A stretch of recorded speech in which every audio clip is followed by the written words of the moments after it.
What's good? I'm a Ruthless Addicts. It is your girl, Tika Deshawn. Thank you guys so much for tuning in to All Things Ruthless, home of the Ruthless Addicts. Y'all, let's go ahead and jump on into this Haulsen family tragedy. And when I tell y'all it's a definite tragedy, it's definitely a tragedy. We already saw that the Haulsens have lost their son. Um, Nancy is going through her mental health breakdown with the medications that the Rockadushi have given her.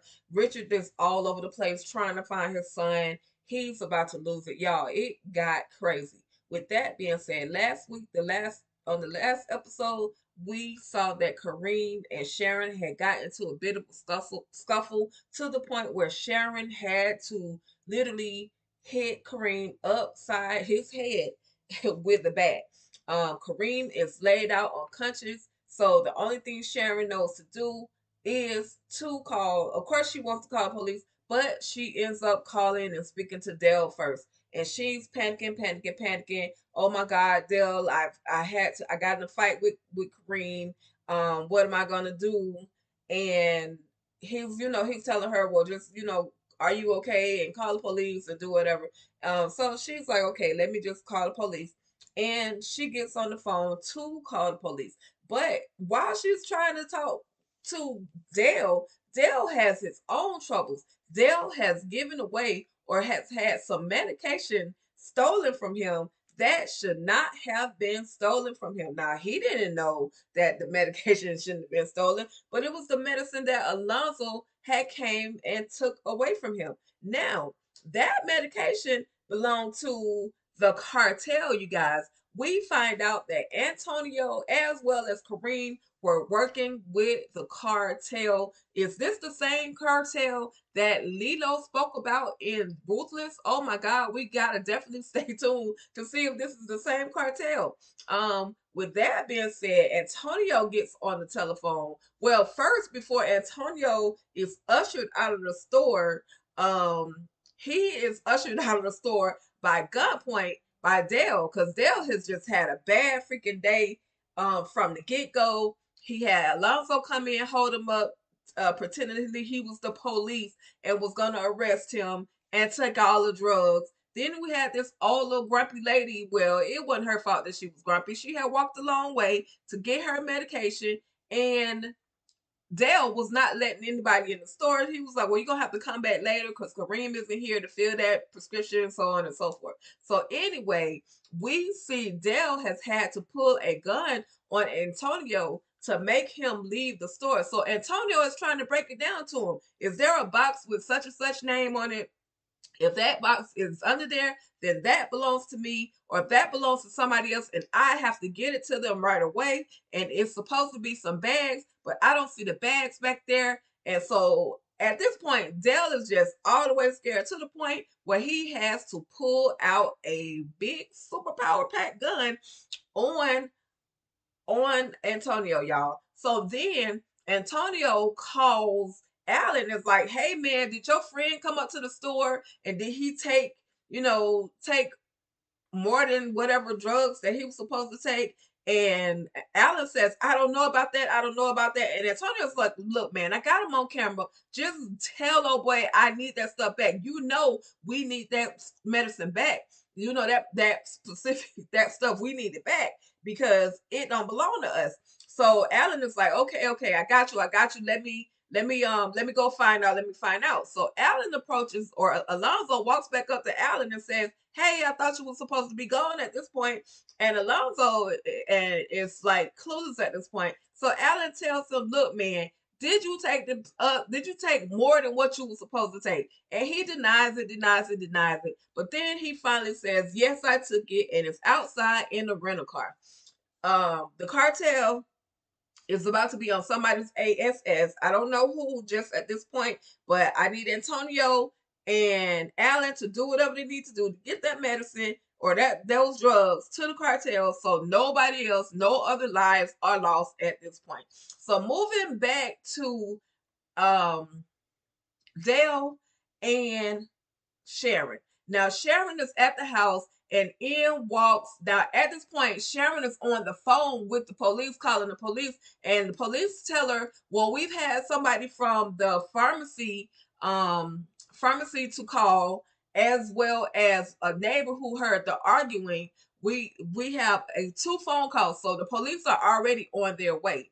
Then, as she is on the phone with the 911, or with the operator, Dale knocks at the door. At first, Sharon thinks it's the actual police, but it ends up being Dale. So Dale walks in, and she's crying to Dale and like, "Oh my God, I think he's unconscious." And then the next thing you know, the police walk in. Now these police seem to be real sketchy. I guess Dale had time to call from the actual pharmacy, but they don't show when Dale actually made this particular phone call, y'all. So the police put Sharon in handcuffs because they asked her a few questions. What happened? She says he fell through a table. We were in a tussle and he fell through a table. And then the other police officer bends down to check his pulse, and there is unfortunately no pulse for Kareem. Now, mind you, nobody has given this man CPR, try to do any type of resuscitation, but he's automatically assumed dead because, quote unquote, there is no pulse. And with that being said, they go ahead and put handcuffs in Sharon. Kareem may possibly be dead. Oh my God. But y'all, that wasn't the only tragedy. Let's get to the Haulsens. Y'all, Nancy was left at the house with Priscilla. Now, Priscilla was just trying to make sense out of everything that Sharon, that Nancy was doing, i.e., the running up and down of the stairs and the crazy talk that she thought that she was doing. But this is one thing, crazy or not, this is one thing that Nancy said. Nancy started going into a depressed mode. She said that she wanted to die to go be with her son so she can apologize. Now, unfortunately, this episode did consist of suicide, and I'm probably going to have to go back and put a disclaimer at the front. So if y'all are hearing it now, the disclaimer should be at the front already.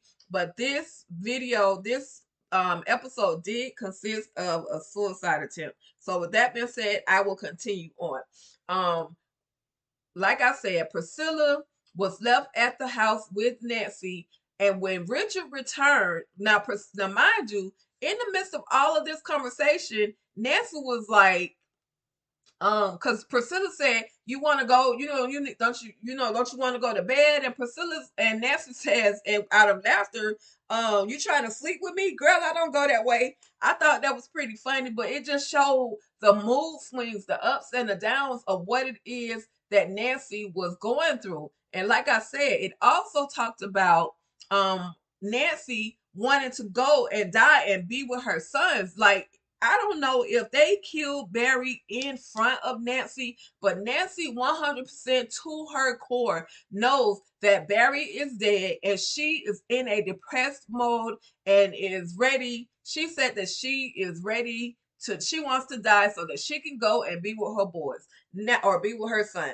Now, Richard walks in, and this is once Nancy is in bed. She's supposed to be in bed taking a nap, but then Richard, she goes to the room, and Richard walks in, and he tells Priscilla, "All right, thank you, for being here. I appreciate you." And Priscilla's like, "Yeah, man, just I know it's crazy. We got to think positive. Barry is still alive. We just have to think positive." And he's like, "Okay, well, I'm gonna just sit down for a minute." He was like, she said, "Well, don't you want to go and check on her?" He says, "I will, but I'm just gonna, she sleeps lightly, so I just give her a minute to rest, and then I go up and check on her."